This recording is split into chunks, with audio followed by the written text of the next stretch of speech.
Manners front row. Grads and Manners front row. For all you good-looking Manners in the house, which really is only me.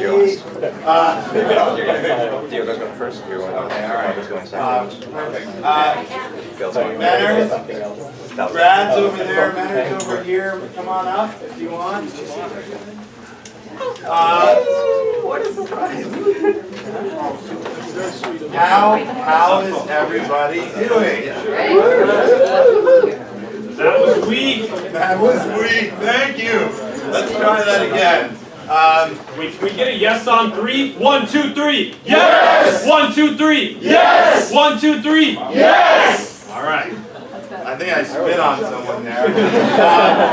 Does everyone have our little handouts? It's going to get pretty crowded tonight, so take one while you can. Here you go. There's a bunch out by the bar, so if you want to get a refill, you can do that as well. First and foremost, everybody, whoa, I need your attention. First and foremost, I want to super thank, not just thank, I want to super thank our hosts tonight. Michael from Hanson Bridget, our legal partner from the semester, is also our host tonight. Beautiful venue, gracious individual, awesome legal partner. Let's call him up to say a few words. A big round of applause. Thank you.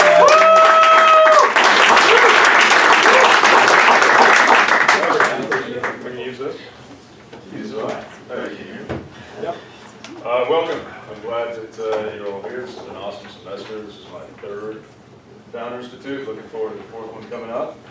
And this has just been really, it's always a special community apartments organization. It's got great leadership, great team, certainly great community founders and mentors. And I'm always happy to answer questions related to startups, life in general. Enjoy it. Thanks. Thank you, Michael. As you can see, you're not going to get a more down-to-earth, laid-back, and cool attorney on your side, which is the best. So, who am I, you may wonder. So I wonder the same thing often as well. And I don't really know the answer, but I'll try my best for you. So I am Adeo Ressi. I'm the CEO of the Founder Institute by day and by night. Sadly, I probably work north of 100 hours a week. With that said, by the way, it was so, I got to take a tangent. So, Elon Musk is one of my best friends, and there's this whole fucking thing going around that he's bipolar. He is not bipolar. I'm going to help you. I don't even know how this rumor got started. He said yeah on Twitter. Who knows what he said yeah to? Let's start with that. You know, when you say yes on Twitter, how good is the Twitter commenting system that it actually ties it back to the question? Not, right? So let's leave that aside. So he's like, yeah, I work a lot, it's relentless, it's tireless, it's suffering, it's blah, blah, blah. And, you know, sadly that is true for all founders. Whether you're Elon Musk, you'd be like, thank God, it's got to be easy for him. No. Or you're a recent grad, or you're me, or you're anyone. The life of a founder is a tough life. And tonight we're here to celebrate some amazing founders who have recently graduated from the Founder Institute. We have a number of great mentors here. So here's what we're going to do. Pretty much this. So we're going to give you some leadership thoughts, really give you some leadership thoughts. Then we're going to hear the pitches of the graduate companies themselves. And by the way, I'd love you not to be shy and ask questions as they come up. Then we're going to have some sort of ceremony where I try to impart wisdom. We'll see if that works. And then basically we're going to party. So I don't know which part you're most interested in. 1, 2, 3, or 4. Anyone want to call out a number? 5. 4. 2. 4.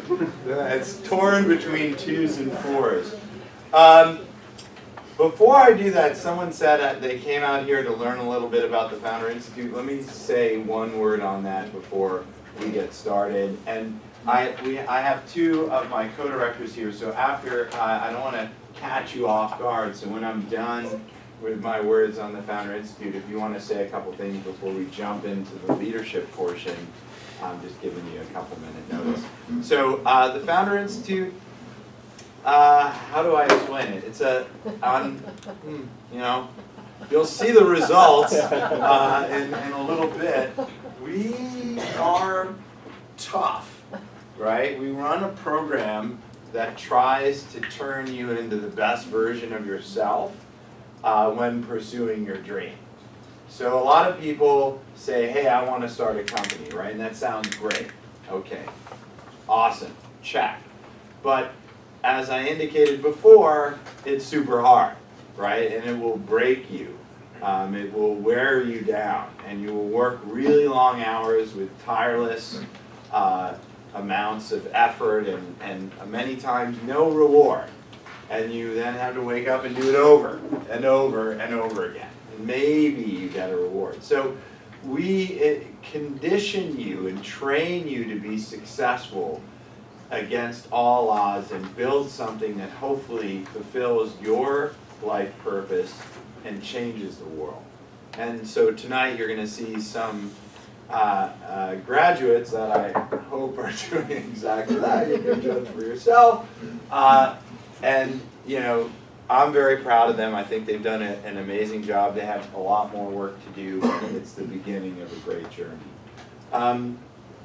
We do this in about almost 200 cities around the world. Corey over there, he helps with expansion. Woo! And so we launch about somewhere around 2 to 5 cities a week, and we're in every inhabited time zone. So there's something like this going on somewhere else in the world right now, almost 100% guaranteed, and it's probably somewhere really weird. It's going to have to be on the opposite side of the earth. But that's the Founder Institute. Before I introduce my co-directors and we start off with the leadership thoughts, does anyone have any questions? We are opening admissions for our next semester, which will start in September. Yes. And the early admissions deadline is this weekend, so you can apply at that link. And by the way, if you don't know if you're interested in starting a company, we had our social psychologist put together a test, and you can take the test, and it's possible you're going to fail, but in case you're wondering if you're ready or not, take the test, and it will tell you. Does anyone have a question on the Founder Institute before we begin and I introduce? Yeah, and you're a mentor, so hopefully it's so I have a difficult question, because I know some other folks who want to join. What is the final deadline for application? Man, I should know that off the top of my head. It's going to be late August, or early September. It's late August or early September. The early admissions deadline is this Sunday, and we give away fellowships. We are the largest, I see a number of women in the audience. We are the largest female-led business incubator in the world. We create about 36% female-led businesses around the world. We have an all-female graduating class in Afghanistan. Roya. And so we take, and so we give a female fellowship away. We give a number of other fellowships away on Sunday. Plus, it's cheaper to enroll if you apply. So I would do it before Sunday. Any other quick questions? Yeah. Hi. Tell me what your perfect prospective student looks like. That's really, well, you know. Well, we look like this. Yeah, I mean, look at that. You know, I'll wait for the look. so not homogeneous. Possibly. Tell me the profile. So, well, worldwide, it's 36% female, average age is 31.2, I believe, but that there's a spread between developing and developed nations. So developed nations is like 34.5, developing nations is like 28 point something years old, and they're all working professionals, generally earning a decent income, and it's about a third engineering and technical, a third business and marketing, and a third product and design. First startup. No, of the human beings coming in, because you asked about the human being. I presume. If you're asking about the company, you know, they follow kind of the trends of the world. So for food delivery has been really popular for a while. So we have something like 11% of our grads, 3,000 grads, are in food delivery. We're murdered. Hey Adele, I got asked what the ratio of B2B versus consumer businesses is. Well, you guys are kind of, 50-50. it's not 50-50. It's B2C. It's one B2C That's right. and the rest B2B. But that's unusual. Yeah, I'd say it depends. It's about 50-50 B2B, B2C, yeah? Are there any rules in terms of how far along you have to be? No, we do take people who come in with just no idea actually, and then we take people who have like an MVP. And because of that, we released a dual track curriculum with this class, which, sorry guys, is a little tough on you. You were our guinea pigs. Sorry about that. It will be better for you guys. But they were our guinea pigs on 4.0, which actually has a dual track curriculum. So it separates the things that you do if you just have an idea from the things that you do if you have an MVP. So it's not boring for the people with an MVP, and it's not too hard for people with an idea. It's equally hard for both. Any other questions before I introduce our awesome co-directors? Let me introduce my awesome co-directors here in San Francisco, who basically are the heart and soul. I'm like the mouth and the ugly bald head, and they are the heart and soul. So I don't know who wants to say the first words, maybe Asya or Ron. So both of these two have really made the San Francisco chapter awesome, worked tirelessly, cared about everybody. We have a number of people who didn't make it all the way to graduation, but we're honored to have you here, and hopefully you re-enroll and get through the next time because we love you. But we want to see everyone who comes through the program and succeed and win. So if you want to say a couple words before we get started, whoever wants to go first. You want to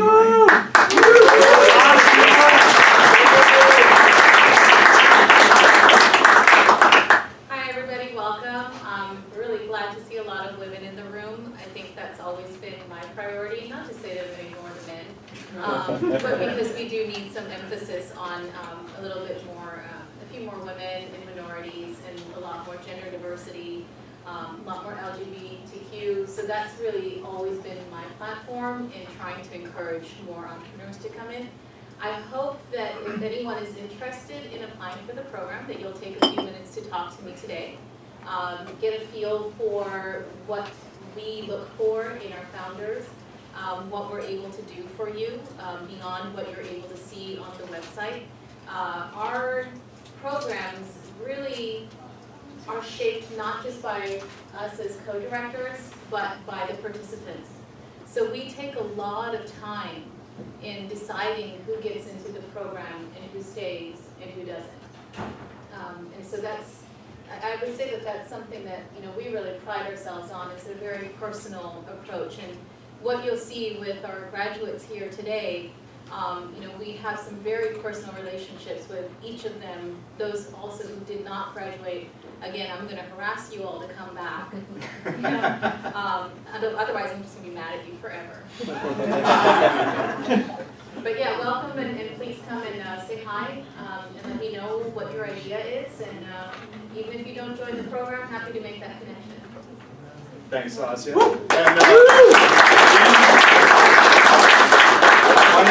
My name is Ron Flavin, and I've got to tell you that of all the different types of extracurricular work that I do, Founder Institute is by far the most rewarding activity that I do. If I could do this full-time and I didn't have to work, I would, because I really love helping other entrepreneurs and founders make their dreams a reality and to be successful. One thing I will tell you is that this is one of the most difficult, challenging programs I've ever seen. It really is. I was telling Summer, this isn't playing house. This is real world. You have real activities. You have to form a corporation. You're held accountable, and it's very, very difficult and very, very challenging. But you have the amazing support of all the Founder Institute resources, the support and caring of Asya, myself, Adeo, Corey. We don't just play lip service, we really do care about the people we work with and do everything we can to help you succeed. A mentor of mine said that the approach is an iron fist with a velvet glove. Hope to see some of you in the next session, and if you have any questions or want to learn more, please talk to me, Adeo, Corey, Asya. Thank you. We're gonna kick it off with some leadership thoughts. Now, what I'd like to do is, for the mentors on the panel, can you come on up and sit down? I can call you by name, but you should know.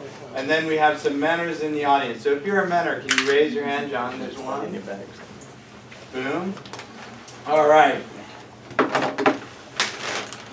I don't see Giselle. So we have a spot in the panel for a mentor. Would someone like to fill the spot? Anyone over here? What? Bastien. Bastien? Bastien, come up, please. Come on up. All right. You got called from the front. Well, I kind of wanted to move. That was okay.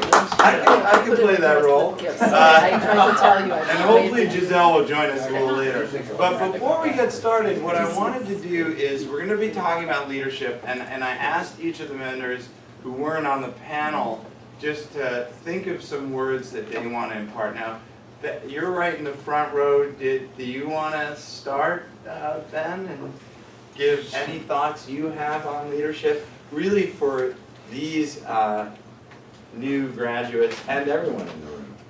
All right. No pressure, no pressure. No pressure. Kick it off. Ben, Larson, by the way, so and I can talk a little bit about these mentors because you don't know who they are, but I do. So Ben and I used to work together, and he quit.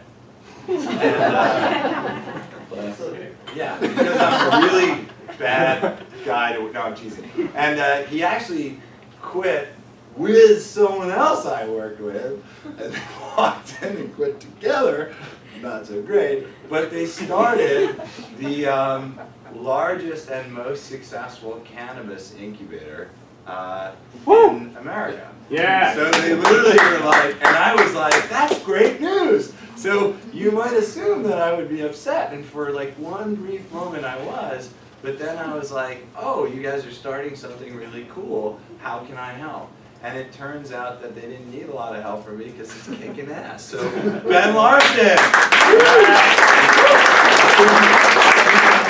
You did help because what Carter and I learned working with the Founder Institute is implemented every day. All right, this is kind of ad hoc. I'll go off two major book recommendations that I have right now. One, and this comes through long, arduous years of being an entrepreneur, is essentialism. You're going to get pulled in so many different directions. You're going to have so many opportunities to grow your business, to get new customers, to go interact with investors, and there's only 24 hours in a day, unfortunately. So learn what is essential for your company, what is essential for you, and just shed everything else unabashedly, like without, like unapologetically, just do what you need to do for you and your company. And if that means you're losing friends or potentially, family members that are disposable. Don't feel bad about it. Number 2, radical candor. Moving from this, it's a rough transition going from the creation phase, the building the foundation, the throwing elbows, doing whatever it takes to make it last, to growing and scaling and raising money and showing that you can build a business and culture. So being a leader is this ability to communicate with your team and still be someone worth following. And so there's a book called Radical Candor where it teaches you how to connect and love the people that you work with, but be very clear and straightforward and help them become a better employee or executor or whatever it is that they need to be. So those are the 2 books that I'd recommend. And lastly, if you're an entrepreneur that is waiting to get to that point where you have funding or you're kind of hitting cruise control or you just reach that point where it gets a little bit easier, it doesn't. This happens so many times in my life. If I just get to this point and we get that funding or we grow the team, then the risk will be reduced a little bit. And that is achievable. You can hit that point, but if you're an actual entrepreneur, you never reach that. So just become comfortable in the day-to-day and enjoy the journey, because if you're a real entrepreneur, you never ease up on yourself and it just gets harder. Okay? Woo! There you go. Yeah. I see John there. Do you have some insights you want to share? Where are some other mentors? Am I blind? Am I an alcohol blind? Oh, there's Sean. Well, I didn't see you. Who wants to go next? I guess I can go. Okay. So we can riff on some of the things in the panel. So we're giving mentors an opportunity to share some insights. So this was also unexpected. I guess the 2 pieces of advice that I shared, actually I shared 3.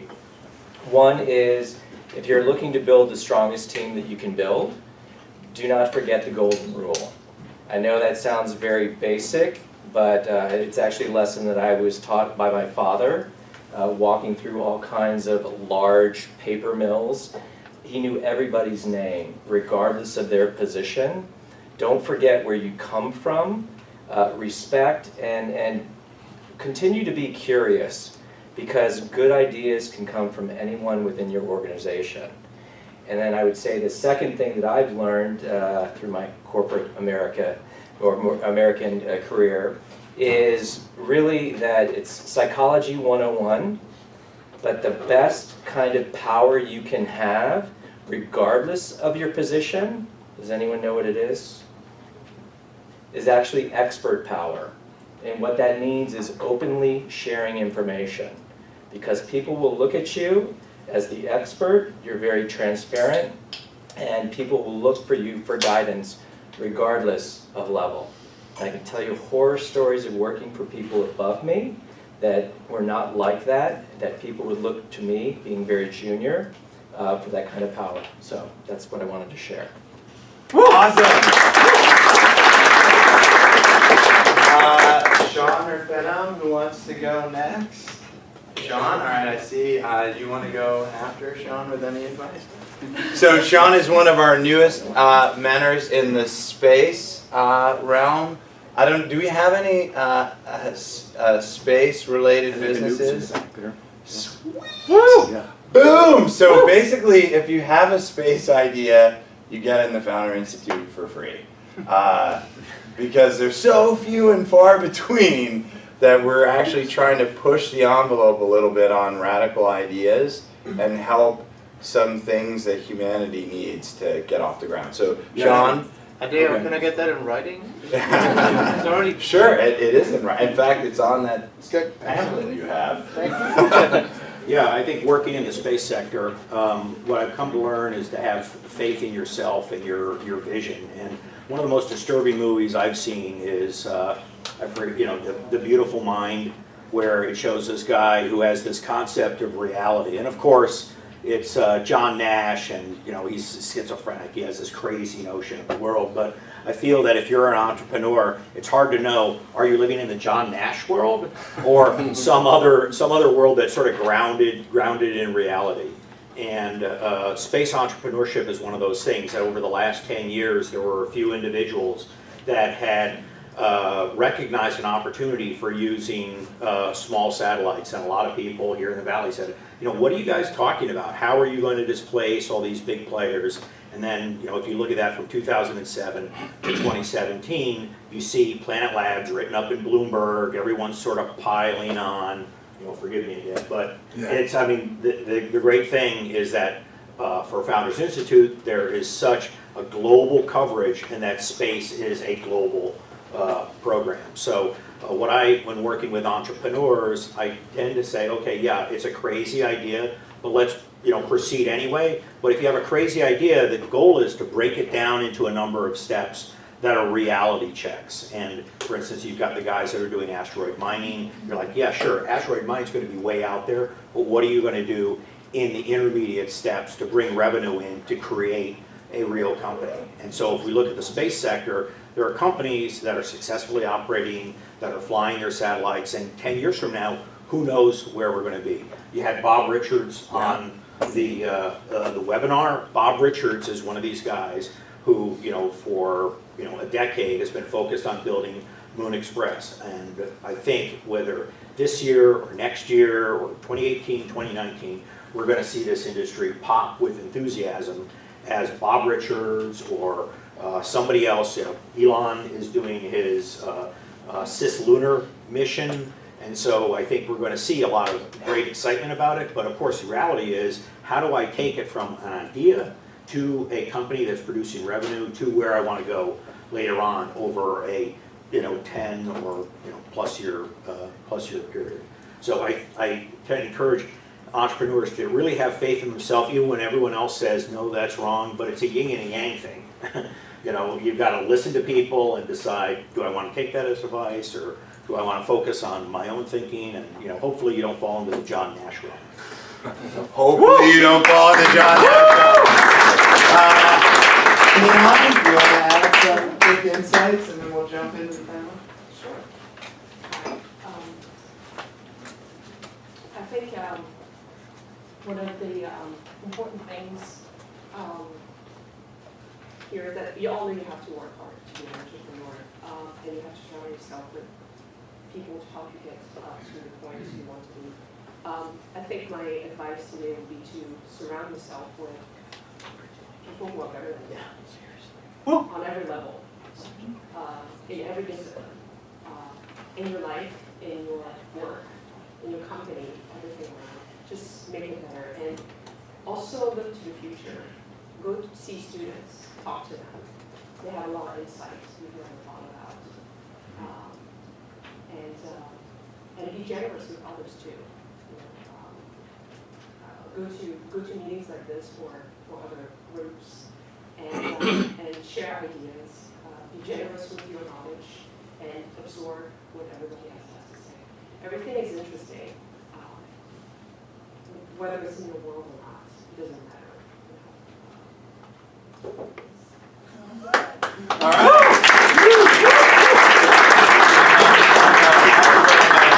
All right. So we're gonna go. We just had a lot of feedback. You want to scooch over so I can come and cuddle in here? So we just had a lot of insights, and I wanted to now have a panel to just discuss some of your thoughts on leadership. And I don't know where to begin. The John Nash stuff was pretty dark.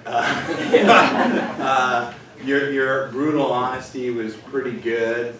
So maybe let's start with the brutal honesty, because I mean it's like two halves of the same pie, right? Which is like, to some extent, you've got to live in a world that you create, and these new graduates create. But you also have to live in a world of brutal honesty. right? And it's like, oh wow, the world I'm creating is failing, right? Time to face that. So I think maybe riffing off that concept, do you have any advice as a future leader that you can impart on our soon-to-be graduates? Maybe we just pass the mic. Sure, I'll start. So, you know, I would say when you really think about leadership versus management, when you look at leadership, it's the people who sort of nurture and enhance the experience versus the managers who sort of tell and arrange. And I think those are massive differences, right? Because in the end of the day, as a leader, you are enhancing and nurturing that person's experience in life with your company. And if they're not going to fit your company, nurturing them out of your company and onto the next. But I mean, you are helping enhance that person's life in a way and helping sort of guide them to a better place within that organization as a leader. And I feel like most folks in management, they're literally just arranging the pieces within their company, right? And they're telling people, hey, I need you to do this, I need you to do that, I need you to get it done, there's a deadline, let's go. And there's a massive difference there, because the way you motivate is going to sort of really make a massive impact on the way your company performs. So I would say, go towards the nurturing and enhancing, and go away from the telling, the deadlines, and arranging. I would agree with that. Good, that's a hard one to follow. Should we do intro? Do you want to? Yeah, sorry. Yeah, do you want to? Yeah, sure. I'm a GM at a company called Rocket Space. We have a tech campus downtown with about 160 startups. We've had folks like... It's like 5 blocks from here, right? Yeah, 5 blocks from here in 1 East Hampton. We've had folks like Travis at Uber and folks at Spotify and about 18 unicorns come out of Rocket Space. We basically help startups grow. So we come out of a place like Founder Institute and you raise some seed funding and Series A, and you want to come to a place where we can connect you with VCs and others and basically help you grow your business. Rocket Space, that's my shameless plug. Rocket Space would be a place. All right. Alan? Nice. Yeah, so we'll pass it down, do a brief intro, and then thank you. He's got a mic too, so we have 2 mics too. Hello everyone, thank you for coming out. Congratulations to the graduates, and congratulations to FI for impacting so many people across the world. Definitely pursue entrepreneurship. I'm Alan Saakyan. I host a science comedy show. It's called Eureka. I also produce World's Fair Future Festivals. Sean, I know you and I have a meeting scheduled. Yeah. We got to talk. Yeah. And so just some, to piggyback off of what Ben was saying on essentialism, basically that means laser focus and unashamedly push stuff that's not important to the side. Execution, but also meditation and relaxation. Take care of your health while you're pursuing entrepreneurship, because if you don't, you are going to break. And breaking is not good. And don't burn yourself out, don't burn your team out.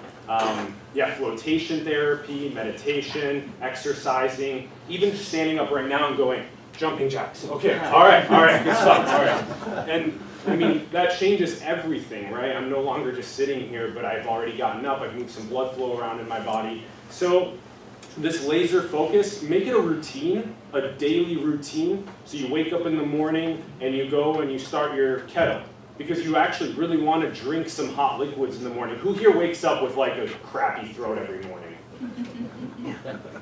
Yeah, it's like a good amount of people, and it's just, we really need to get some hot liquids in there. It'll get us going for the day. Your routine can include things like creative practices, like meditation, like exercise. Do that stuff in the morning, and then laser focus. And by laser focus, go through your inbox and pick the things that you really need to get done.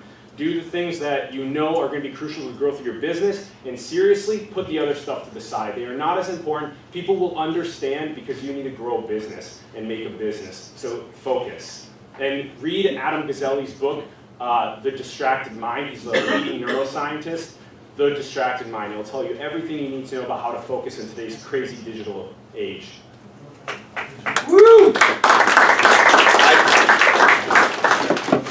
Hi, I'm Bastien Bastien, so I work in consumer finance now, doing new type of products for underbanked people, lending them money when they don't have access to finance, for a company called Insect. So my brutal truth here gonna be, you're not the smartest one. If you follow their advice, you're gonna hire them. So make sure that you listen to other people and don't try to assume that you know better how to do it. Yes, you know your subject well. Yes, you have a vision of everything that is happening in the company, but you should have people around you that know how to do specific tasks better than you. And so trust them and at least listen to them and don't be just, I know better, it's my way or the highway. So that would be my advice.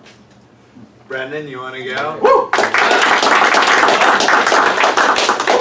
My name's Brandon Steelman. My background's a little different, weirder than yours are. So I trained as a physician scientist and then decided to I kind of got sucked into the startup world because I was so sick of publishing papers that were going to end up on a journal and like on a shelf that nobody's going to read. And so I really love startups because you're really going out and taking an idea and really distilling that down into what is the essence. And at least in the diagnostic space that I'm in, we've never had a sustainable impact on clinical outcomes outside of this commercialization space. So if we're just publishing papers, you're not actually going to translate that and distill it into kind of what it takes to impact people's lives. So that's my background. And I think the question you brought up really speaks more to culture, and I think it's a good point because we can sometimes be so focused on what we're actually building and like that tangible product that we're making that we forget that you're building things in other dimensions too. You're also growing a company and you're also building that culture. And I don't know about you all, I assume we've all been successful in extremely cutthroat, very hostile environments. And we can do that, we can choose to live that way. But we could also choose to build a culture where we're supportive and we continue to push the envelope without being assholes. And so I think for me, culture is trying to build that and having the leaders are the people who can act on that and try and figure it out. And I think just like everything in a startup, I was like raised in academia by a pack of wolves, so I had to figure this stuff out, right? And so you just recognize that this is something that's important that you work on, and you keep getting better at it. So, is there another one? I thought we saw that. There's another one. All right, good. All right, this is working in versus working on the business, and we've been talking about that. I think you had a good synopsis of, focusing on the bigger picture, management versus leadership, right? Working in versus working on the business. And like you're kind of fucked because like when you're starting out, you're basically working in on and you're doing everything. You're like, fuck the garbage. I still do. Like I fucking still take the garbage out. I still fucking take the garbage out. Ben, do you take the garbage out? Right, like. Yeah. So I still take the fucking garbage out. It's like, what the, I mean, Corey, you take it out more than I do. But my point is, so like, you're always going to be doing a lot of everything as the founder and CEO. But, there's a lot of things that I just don't do today. And these guys are going to have to make that, guys gender neutral, are going to have to make that transition from working in and on the business to eventually just working, quote unquote, on the business, right? That 1,000-foot view, or 15,000 or 20,000 foot view, so scaling up, if you will. And any insights? I mean, I don't have any good insights. So that one's a toughie. So if you want to go first, nailed it, right? Like, so leadership to me, especially in the context of starting a company, it's a transition. It's going to change. So what you have to be good at today is maybe putting together a business plan, next month, next year, you have to inspire people to make a bet on you, and that's going to return money. And once you have the money, then now you've got to go build a bigger team and put all that together, and then it becomes about managing people. And at least for me, that's probably the most difficult part, because you have to convince people to do something that they don't necessarily want to do every day, and then to not sleep and keep doing that over and over again. So yeah, it is. I think it's all about transition. Yeah, I think the biggest obstacle there is when you move from in to on. How do you keep inspiring people to work better? You know, you lead by example. If you don't show up at the office, even if you are working a lot, you know, people are gonna be slacking. People are gonna be missing the inspiration, thinking that, hey, you know, that's it. You know, you made it. You don't make the effort. And I think that's really the tough part. Is you're gonna still need to do the in, even if on paper you need to do the on. And yeah, it's really this transition, still managing to inspire the people that is the tough part. So I was out of the office, Corey, for 3 weeks. Were people fucking hustling when I was gone? Yes or no? You be honest. Yes. You had to think though, that didn't feel very good. Only, I say yes because if no, then they would have had to face you when you got back.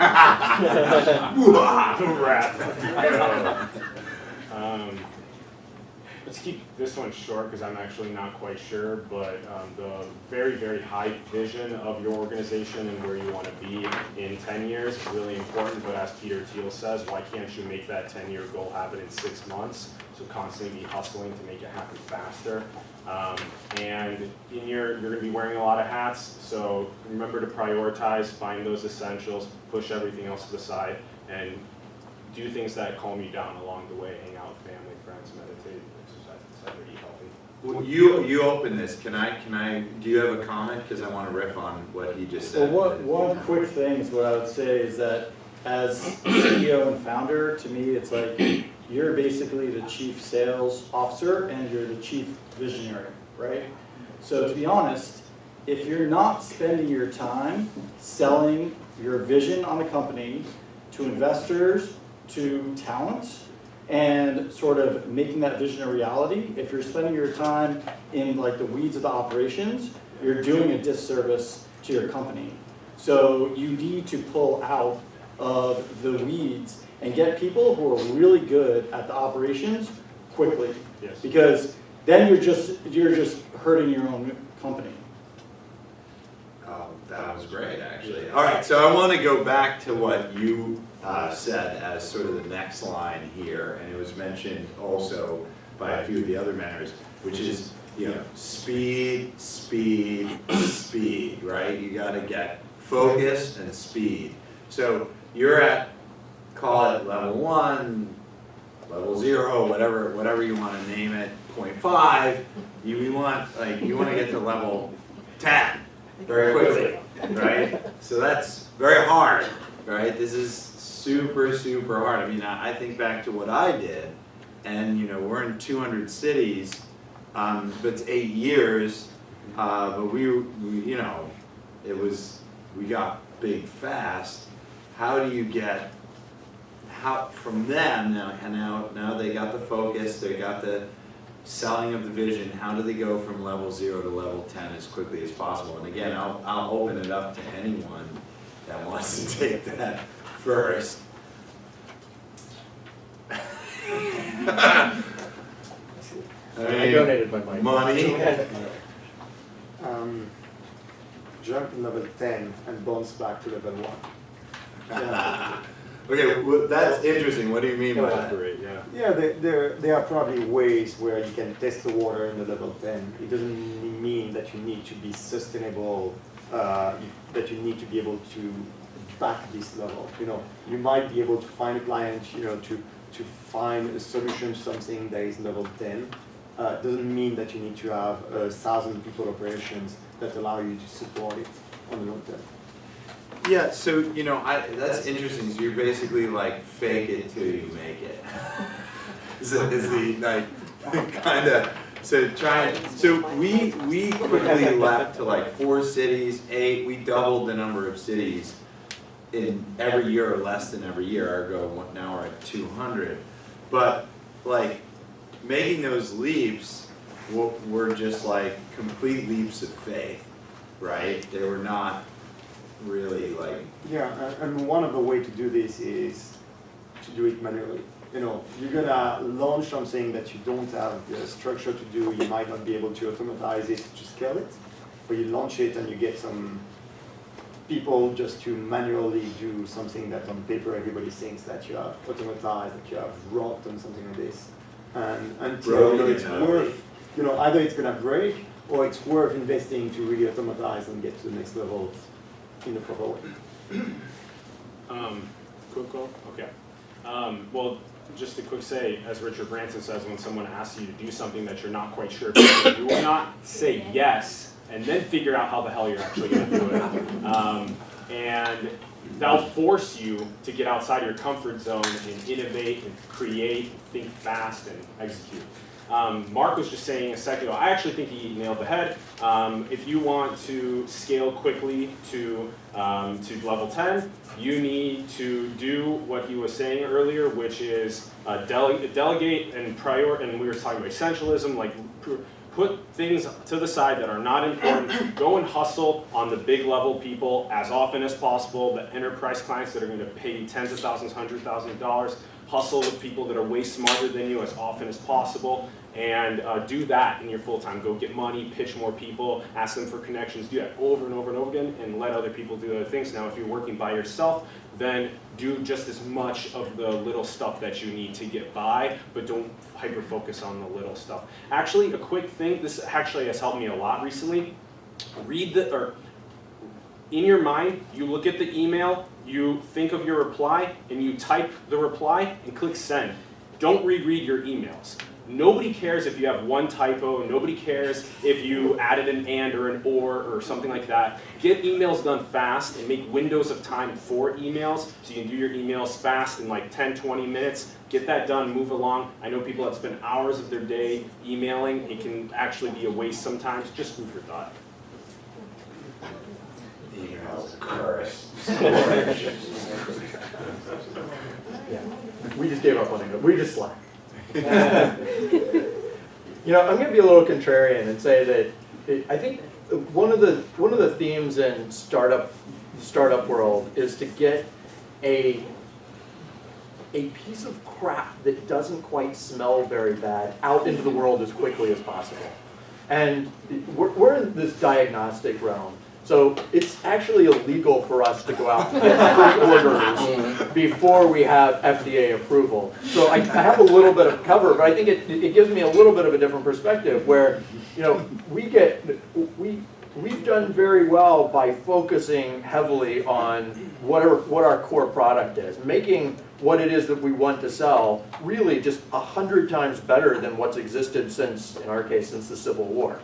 And, you know, like, so if you focus on the fundamentals, and I imagine that, you know, when you started Founders Institute, you had a game plan and you tested that, yes. and you started that, and it's kind of like building a franchise. You have to have your model before you really scale it up and grow it. So I would say that, you know, this traditionally a diagnostics company is going to take hundreds of millions of dollars and, you know, a decade to get out great tests.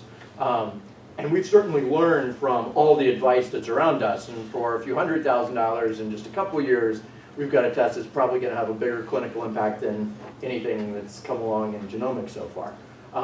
So we certainly learn from that, but I would be very careful not to push out something that's a potpourri pile of crap, right? Like, have something substantial, and don't be afraid, and don't apologize for focusing on what your core product is.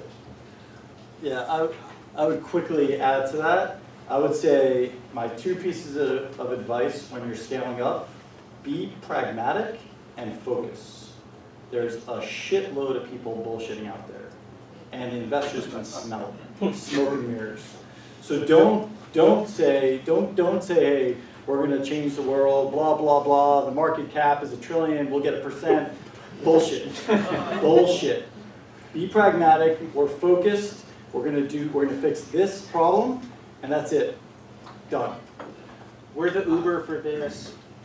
Well, I'd love to, though, I think you said it again, Mark, though, you're killing it tonight on the starters, but like setting this sort of obnoxious goal, and I forget who said it, because all of you are like imparting, this is awesome. Let's just give a round of applause for how awesome this is. Let's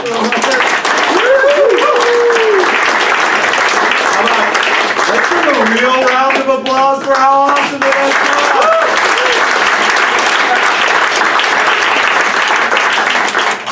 So, all right, getting outside of your comfort zone, setting goals that seem absurd, you know, that's one of the techniques, right?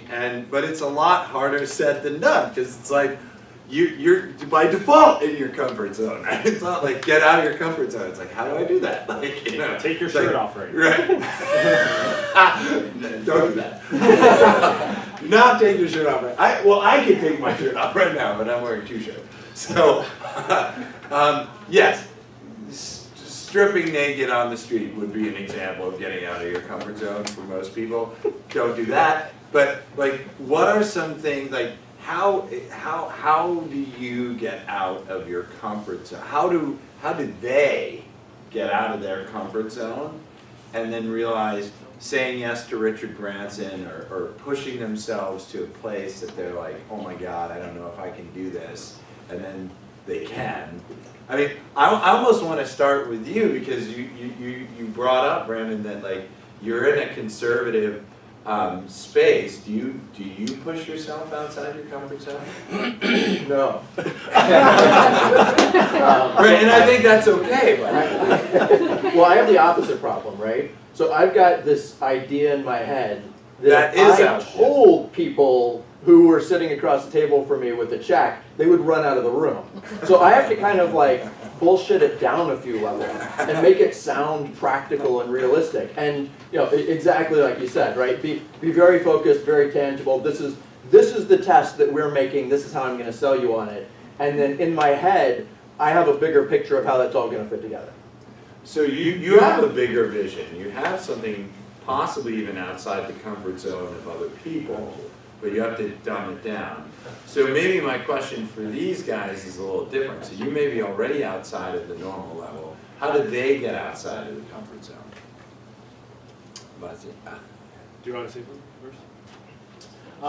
Well, there's some really simple strategies to get out of your comfort zone really early that don't require you to get naked and run around Golden Gate Park. One of them, which I actually, Baker Beach is a nude beach. I totally recommend you to go and take a dip in the Pacific completely naked. It is, yeah, that's right. I do not recommend that you do that. It's a really good idea.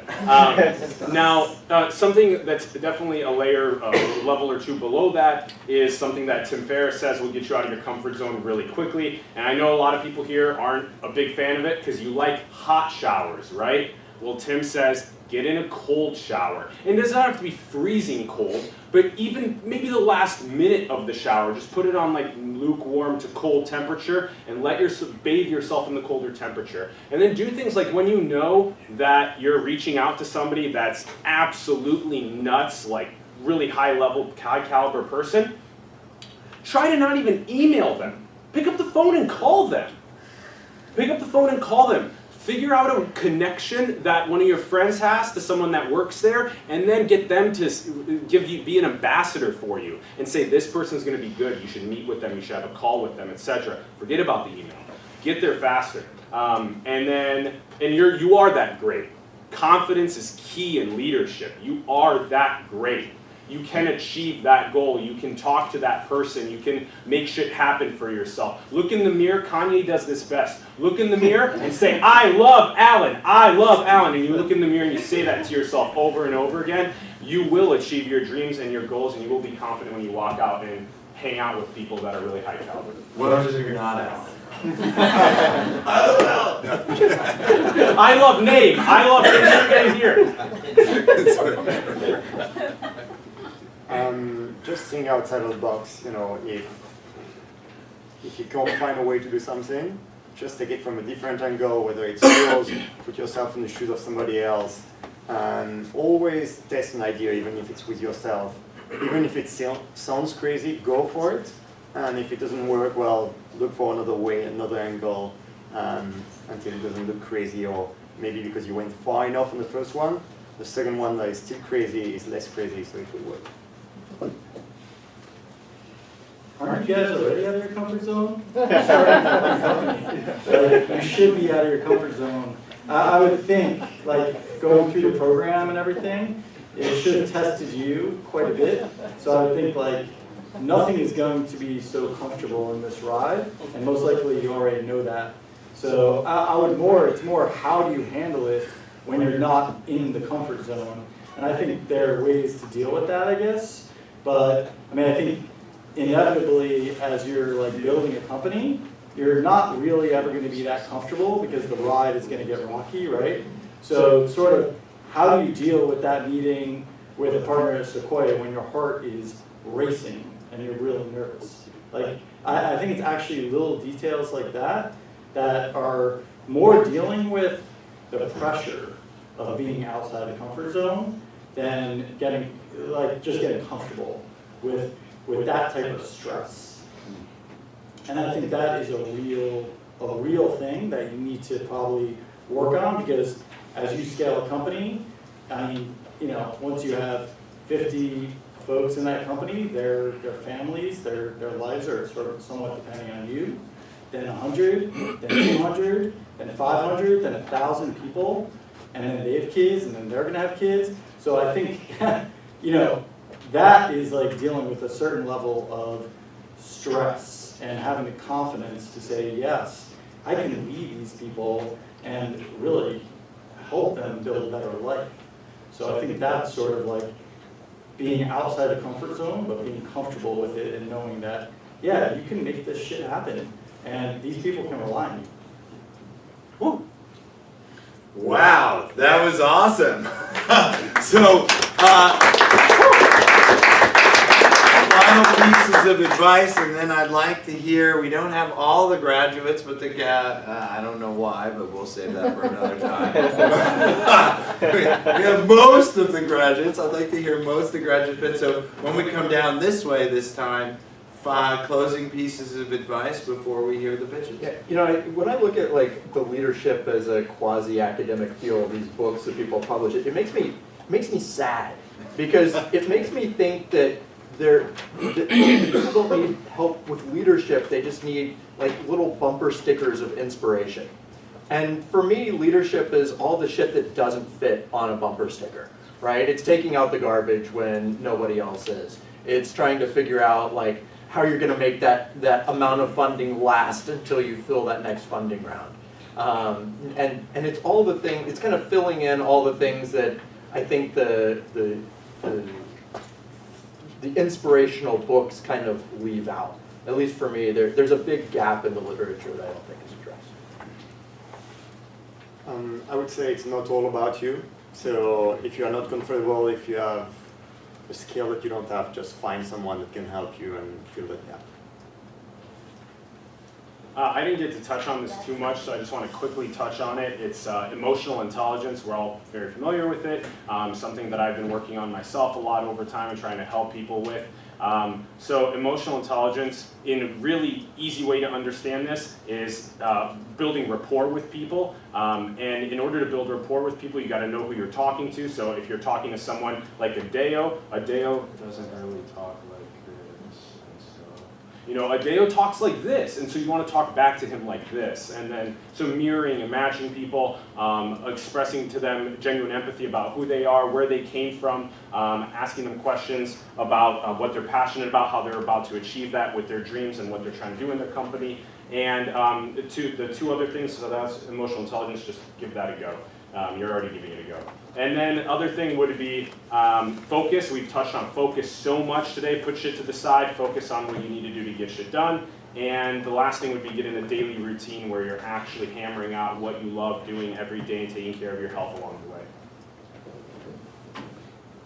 I would just say integrity It all comes down to integrity.